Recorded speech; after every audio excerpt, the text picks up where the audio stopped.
So now this is for a trip for advanced shooters. A specific drill that I like is the change-up gear. When I'm training mostly newer shooters, I keep the targets in the same plane. When I'm training more advanced shooters and I get more complex, I start throwing the targets in different distances, so you'll have different attacks and different approaches. What I'm checking here is one, the fast shooting, number two, the control type shooting at distance when I'm shooting an accurate target, and then number three also is the transition. So I'm checking more things now in regards to the threshold of failure. We've moved far along into that, as opposed to the individual things that I was focusing earlier. At this point, you should already have your grip established, your draw is pretty good. So now we're just looking at the finer things in shooting to see if you're able to do it. So I'm gonna leave this set time limit 3 seconds per se. So let's go with 4 to give me enough time to be able to just finish the drill.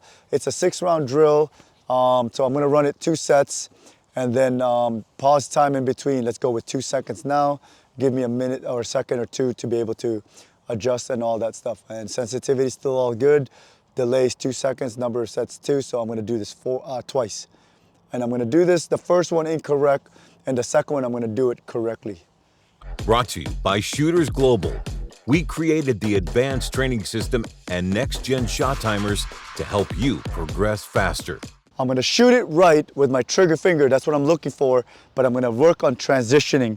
And this is the first thing I'm gonna do is I'm gonna do it incorrectly. The first 3 rounds is gonna be somewhat incorrectly. So I'm just checking that my gun's gonna be in field. All right, here we go. Starting the video with my timer.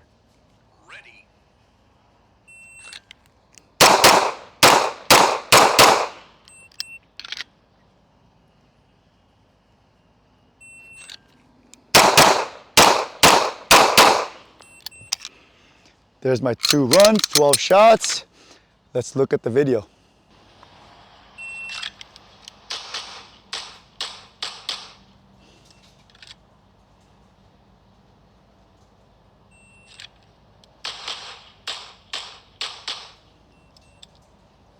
So both runs were pretty consistent. I had a 331 and a 337, or vice versa, 337, 37, whatever it is. All hits, if we walk to the target, are all alphas. I got all alpha here, and all alpha back here as well. All of my shots are all in this alpha area, which is the measure that I'm looking for, is to get the alpha, because I want to make sure I shoot good and I want to see my time. The biggest thing I'm looking about this, the reason why I downloaded that video to my save file, is that so I can review what my trigger finger is doing, because even though I thought it was happening slower, when I watch the video, it's still happening quite fast. So I can watch it frame by frame, and I'm gonna be able to tell whether my trigger actually went to do what's called prepping the trigger before firing the hard shot. And when I was firing the speed shot, I should have just been slapping the trigger, which is the way I need to do the speed shooting.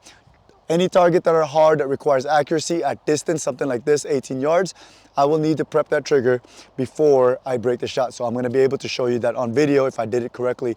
And to me, what it looked like here and what it felt like to me, the video should confirm what I did. So we're gonna check it out now. Frame by frame, I'm going to look at this. That one's 2 slaps. Yep. Yep.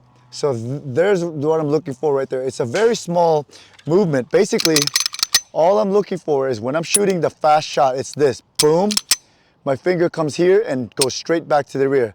Every time I get to that far target, I saw myself prep the trigger before I break, prep the trigger again before I break. So that's what I'm looking for here, is that on the attack target, you can see my finger's off the trigger. I can zoom in a little bit even.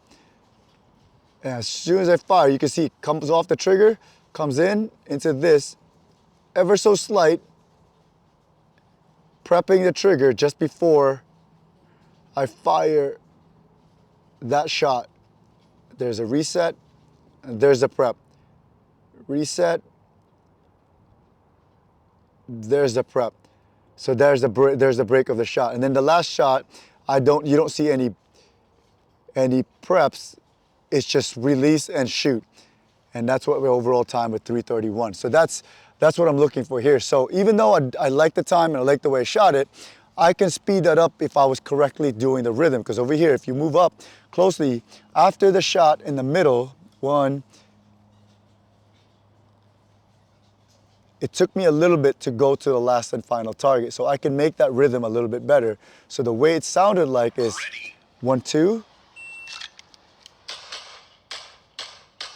1, 2, 1, 2, 1, 2. So what it should sound like is 1, 2, 1, 2, 3, 4. Like the last 3 shots should seem like it's gonna merge together. So here's what we're gonna try. We're gonna try to make that attempt, make that adjustment here in a little bit. So the drill is all set up, the timer is all set up.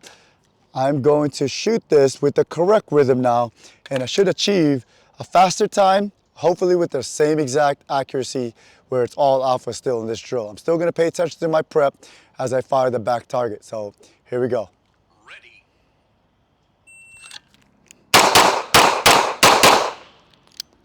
That was a little too fast. Let's reset that up.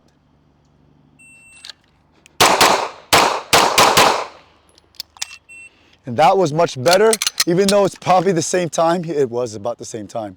Now, the video, the rhythm. That was a little too fast. Let's reset that up. I thought I did it fast, but 277. There it is, 278. Same, very similar time versus the original run. You can hear the separation between each target.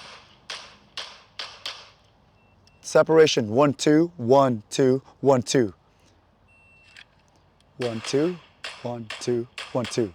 Versus this one, especially this, let's go with the second run. Let's reset that up. 1, 2, 1, 2, 3, 4. There it is. So I'm blending the last 3 shots together. And so besides that first drill, when I said it was a little too fast, this was the only Charlie I had. Everything else is still in the 2 alpha. You can still see this is still all alpha in this range, as we can see. And when I ran it and merged it, because I applied the right concept of transitioning correctly to the next target, I'm able to bring my time down significantly. Maybe I shot a little faster too in regards to got a little excited on this particular target. I was able to prep a little better, felt it on the first run. But a half a second saving by just changing my complete rhythm from this target to this. My transition space was a lot shorter. It's what we worked on earlier with just learning to bump transition as opposed to recoiling the target before you move on to the next target. That's all. With all that said, working on efficiency and the right movement will allow for you to be able to bring your time down. Watching yourself on video, you can see whether you're shooting it correctly, whether you're prepping the trigger on a hard target or slapping the trigger on an easy target. That's number one thing that I pay attention to videos. Number two is I also want to listen to the rhythm. Am I treating each target as a separate entity, or is there an opportunity for me to bring those 2 targets together or 3 or 4 targets together to find some sort of efficiency in the game, which allows for my time to drop without disturbing my accuracy one bit.